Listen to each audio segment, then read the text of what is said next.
Hello दोस्तों, मेरा नाम वारिस अली है। आज की क्लास हम इकोनॉमिक्स से स्टार्ट करते हैं, अर्थशास्त्र के बारे में। बट कोई भी टॉपिक और चैप्टर को शुरू करने से पहले हमको ये पता होना चाहिए कि इकोनॉमिक्स किसे कहते हैं, व्हाट इज इकोनॉमिक्स।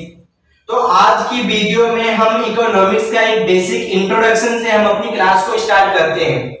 देखिए, इकोनॉमिक का कोई भी कंसेप्ट, कोई भी थ्योरी, कोई भी लॉ को पढ़ने से पहले हमको ये पता होना चाहिए इकोनॉमिक्स का क्या मतलब है। अगर आपको इकोनॉमिक्स का मतलब मालूम है तो आपको इकोनॉमिक्स के कंसेप्ट को पढ़ने में आपको आसानी होगा।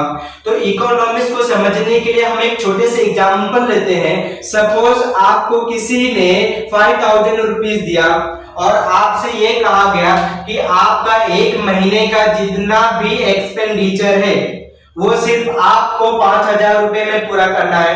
कहने का मतलब ये है कि आपका एक महीने का जितना भी नीड्स एंड वांट्स है वो सिर्फ आपको 5000 रुपीस में ही पूरा करना है।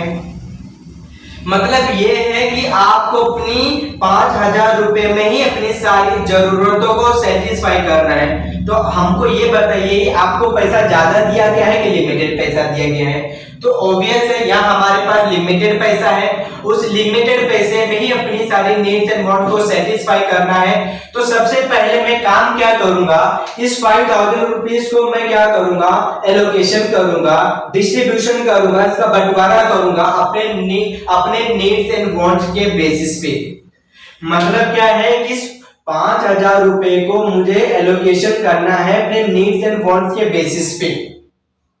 तो 5000 रुपए का एलोकेशन करना, डिस्ट्रीब्यूशन करना, उस एलोकेशन से अपनी नीड्स एंड वांट को सेटिस्फाई करना, इस प्रोसेस को इकोनॉमिक्स कहते हैं। कहने का मतलब ये है कि आपके पास लिमिटेड मनी का होना, उसका प्रॉपर तरीके से एलोकेशन करना और बाद में एक्सपेंडिचर करना और उस एक्सपेंडिचर से अपनी सारी जरूरतों को पूरी करना, इस प्रोसेस को इकोनॉमिक्स कहते हैं। कहने का मतलब ये है कि आपको जितना भी मनी दिया गया है, जो भी कुछ पैसा आपके पास है, उस पैसे को इस तरह यूटिलाइज करना, इस तरह यूज करना है कि आपकी जितनी भी नीड्स एंड वांट्स है वो क्या होना चाहिए, सेटिस्फाई होना चाहिए। तो इस प्रोसेस को हम इकोनॉमिक्स कहते हैं। अगर आपने इकोनॉमिक्स का एक्चुअल डेफिनेशन आपने पढ़ा होगा, या हमको एक्चुअल डेफिनेशन क्या कहता है हमारा इकोनॉमिक्स, कि हमारे इकोनॉमी में जो भी कुछ रिसोर्सेस हैं, अब रिसोर्सेज मतलब क्या, कोई भी ऐसी चीज जिसे मैं अपनी किसी भी तरह का जरूरत पूरा कर रहा हूं तो उसे रिसोर्सेज कहते हैं। सपोज यहाँ पे मुझे इस कमरे में अंधेरा है, मैंने लाइट ऑन कर दिया तो लाइट मेरे लिए क्या है, रिसोर्सेज है। सपोज मुझे यहाँ पे गर्म लग रहा है, मैंने एसी ऑन कर दिया तो एसी मेरे लिए क्या है, रिसोर्सेज है। लेकिन हमारे इकोनॉमी में जो भी कुछ रिसोर्सेज हैं, कैसे रिसोर्सेज हैं, स्केर्स रिसोर्सेज हैं, लिमिटेड रिसोर्सेज हैं। लेकिन अगर हम बात करते हैं अपने इंडिया के लोगों की, तो इंडिया के लोगों का जो डिमांड है, जो उनका वांट्स है, कैसा है, अनलिमिटेड वांट्स है, अनलिमिटेड वांट्स है। हमारे पास हमारे इकोनॉमी में रिसोर्सेज कैसे हैं, लिमिटेड रिसोर्सेज हैं। लेकिन इंडिया के लोगों का जो डिमांड है, उनकी जो रिक्वायरमेंट कैसी है, अनलिमिटेड है, अनलिमिटेड नीड्स एंड वांट्स है लोगों का। लेकिन हमारे पास रिसोर्सेज कैसे लिमिटेड हैं। तो हम लोग क्या करेंगे, उन लोगों की वांट्स को सेटिस्फाई करने के लिए हम अपने रिसोर्सेज को इस तरह एलोकेशन करेंगे, इस तरह बंटवारा करेंगे कि इंडिया में रहने वाले लोगों की नीड्स एंड वांट का हो, सेटिस्फाई हो। तो हम लोग क्या करेंगे, रिसोर्सेज को एलोकेशन करेंगे, इस एलोकेशन करेंगे, बंटवारा करेंगे, जिससे इंडिया में रहने वाले लोगों का नीड्स एंड वांट सेटिस्फाई हो जाए। मतलब क्या, आपके पास हमारी इकोनॉमी जो भी कुछ रिसोर्सेस अवेलेबल हैं, उस रिसोर्सेस को इस तरह यूटिलाइज करना, इस तरह प्रॉपर तरीके से यूज करना कि हमारे इंडिया में रहने वाले लोगों का नीड्स एंड वांट सेटिस्फाई हो, ज्यादा से ज्यादा उनका वांट सेटिस्फाई होना चाहिए, इकोनॉमिक्स का मीनिंग है। तो अगर हम इकोनॉमिक्स की दोनों में कंपेयर करें तो हमारे नीड्स एंड वांट को सेटिस्फाई करने के लिए हमको 5000 रुपया दिया गया था, जिससे मैं 5000 रुपए को एलोकेशन कर रहा था, जिससे मैं अपनी नीड्स एंड वांट को सेटिस्फाई कर सकूं। और यहाँ पे वही काम यहाँ भी हो रहा है। यही मीनिंग एक्चुअल डेफिनेशन हमको भी बता रहा है कि आपके पास जो भी लिमिटेड रिसोर्सेज हैं, उन लिमिटेड रिसोर्सेज को क्या करना है, आपको एलोकेशन करना है, डिस्ट्रीब्यूशन करना है कि इंडिया में रहने वाले लोगों का नीड्स एंड वांट्स सेटिस्फाई होना चाहिए। मैं आपको एक बात और बताता चलूं कि हमारे इकोनॉमिक्स का काम करने का एक बेसिक प्रिंसिपल है। हमारी इकोनॉमिक जो है, हम जो मानते हैं कि हमारी टोटल इकोनॉमिक, हमारी पूरी इकोनॉमिक एक बेसिक प्रिंसिपल के ऊपर बेस होती है, जिस बेसिक प्रिंसिपल का नाम है डिमांड एंड सप्लाई। अगर हमारे इकोनॉमिक्स में डिमांड एंड सप्लाई का फंक्शन ना हो तो हमारे इकोनॉमिक्स में परचेस एंड सेल्स नहीं होगा। जब परचेस एंड सेल्स नहीं होगा तो हमारे इकोनॉमिक्स पढ़ने का कोई मतलब नहीं है।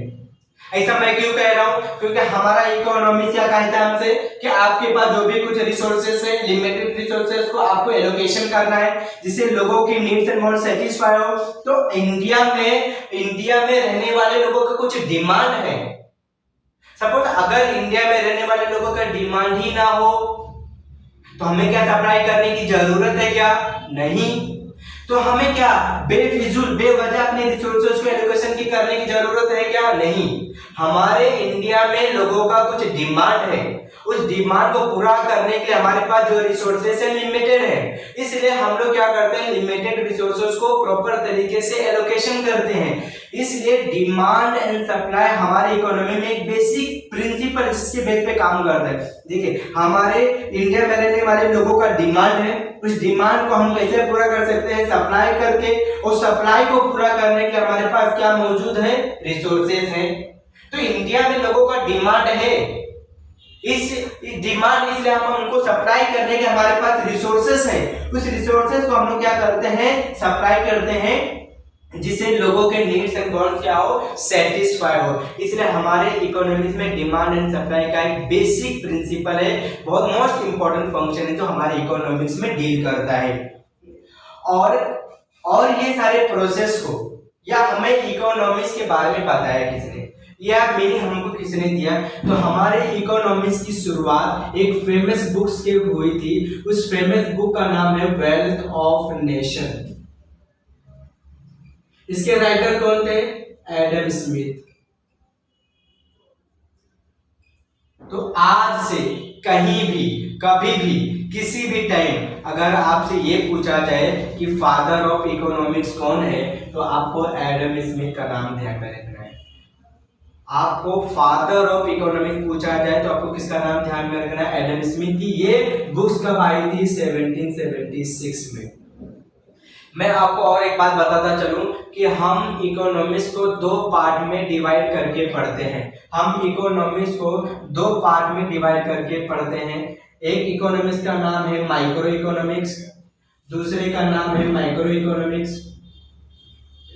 माइक्रो इकोनॉमिक्स मैं कुछ की वर्ड्स बताता हूं, आपको ध्यान में रखना है। माइक्रो किसे डील करेगी? माइक्रो में यूनिट की बात किया जाएगा, सिंगल की बात किया जाएगा, वहां पे स्मॉल की बात किया जाएगा। लेकिन माइक्रो इकोनॉमिक्स में किसका बात होगा? टोटल, होल, सम, एग्रीगेट की बात होगी। मतलब माइक्रो इकोनॉमिक्स में जो भी कुछ आप स्टडी करोगे या तो माइक्रो इकोनॉमिक्स किसके ऊपर डील करती है? स्मॉल बेसिस पे डील करती है। लेकिन माइक्रो इकोनॉमिक्स में जो डील होता है या वो किस पे डील होता है? होल बेसिस पे होता है। सपोज मैंने अपने किसी बच्चे को उठा, मैंने उस बच्चे से पूछा बताइए आपका इनकम कितना है, आपका सेविंग कितना है, आपका कंजम्पशन कितना है, आपका सेविंग कितना है। मैं सिर्फ सिंगल स्टूडेंट से मैं पूछ रहा हूँ कि आपका इनकम बताइए, आपका सेविंग बताइए, आपका कंजम्पशन बताइए, आपका इन्वेस्टमेंट बताइए। तो उसमें किस में आ जाएगा? वो माइक्रो इकोनॉमिक्स में आ जाएगा। लेकिन अपने क्लास के होल टोटल मान के अगर मैं पूछूं कि आपका टोटल इनकम कितना है, टोटल सेविंग कितना है, टोटल इन्वेस्टमेंट कितना है, टोटल कंजम्पशन कितना है, तो किस में आ जाएगा? माइक्रो इकोनॉमिक्स में आ जाएगा। मतलब माइक्रो इकोनॉमिक्स में जो भी कुछ हम लोग स्टडी करते हैं स्मॉल बेसिस पे करते हैं। सपोज अगर आप इंडिया के किसी एक पर्टिकुलर इंडस्ट्री के ऊपर आप स्टडी करते हो तो माइक्रो इकोनॉमिक्स में आ जाएगा, लेकिन इंडिया के टोटल इंडस्ट्री की बात करोगे तो माइक्रो इकोनॉमिक्स में आ जाएगा। और एक एग्जांपल से समझते हैं, सपोज हर एक कंट्री का अपना इकोनॉमी होता है, तो टोटल मानती है टोटल इकोनॉमी, उस टोटल इकोनॉमी में जो इंडिया की जो इकोनॉमी के ऊपर अगर आप स्टडी करते हो तो किसके ऊपर आ जाएगा, वो माइक्रो इकोनॉमिक्स में आ जाएगा वो। लेकिन अगर ये जो टोटल वर्ल्ड इकोनॉमी है ये किस में आ जाएगा, वो माइक्रो इकोनॉमिक्स में आ जाएगा। और एक बात और बता दो, मान लेते सपोज हमारे देश में 29 स्टेट है, अगर उस 29 राज्य में से सिर्फ एक महाराष्ट्र के ऊपर आप स्टडी करते हो, डील करते हो या उससे इंफॉर्मेशन कलेक्ट करते हो तो वो माइक्रो इकोनॉमिक्स में आ जाएगा। लेकिन आप टोटल कंट्री की बात करते हो तो माइक्रो इकोनॉमिक्स में आ जाएगा। एक और मोस्ट इंपॉर्टेंट बात है कि माइक्रो इकोनॉमिक्स में आप जितना भी चैप्टर पढ़ेंगे डायरेक्टली और इनडायरेक्टली किससे रिलेट करते हैं, वो प्राइस से रिलेट करते हैं। लेकिन माइक्रो इकोनॉमिक्स में जो भी कुछ चैप्टर किससे डील करेंगे, इनकम से डील करेंगे।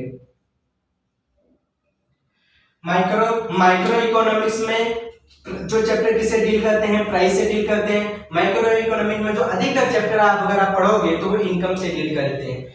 माइक्रो इकोनॉमिक्स का भी कुछ अपना बेसिक प्रिंसिपल है, हालांकि ये पार्ट ही इकोनॉमिक्स का है, तो माइक्रो इकोनॉमिक्स में भी वही डिमांड एंड सप्लाई के प्रिंसिपल है।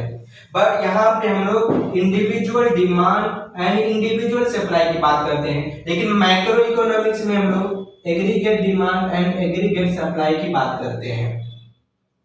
और एक बात और मैं आपको बताऊं कि आपसे अगर ये मैंने ये बताया था कि आपको फादर ऑफ इकोनॉमिक्स कौन है, तो आप एडम स्मिथ का नाम ध्यान में रखना है। लेकिन अगर आपसे ये पूछ लिया जाए कि माइक्रो इकोनॉमिक्स के फादर कौन है, तो माइक्रो इकोनॉमिक्स के भी फादर जो है एडम स्मिथ है। मतलब क्या है, होल इकोनॉमिक्स के फादर कौन है, एडम स्मिथ। माइक्रो इकोनॉमिक्स के फादर कौन है, एडम स्मिथ। लेकिन अगर आपसे पूछा जाए कि माइक्रो इकोनॉमिक्स के फादर कौन है, तो आपको ध्यान में रखना है जेएम कीन्स का नाम, जॉन मेनार्ड के। तीन चीज मैं आपको बताया, होल ऑफ इकोनॉमिक्स के फादर कौन, होल इकोनॉमिक्स के फादर कौन है, एडम स्मिथ।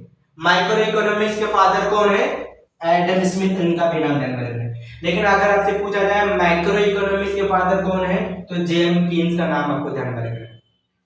और लास्ट बात है, अगर हमारे इकोनॉमिक्स को पहली बार 1933 में हमारे इकोनॉमिक्स को पहली बार 1933 में रैगनर फ्रिश के द्वारा हमारे इकोनॉमिक्स को डिवाइड किया गया था। 1933 को रैगनर फ्रिश के द्वारा इकोनॉमिक्स को डिवाइड किया गया था।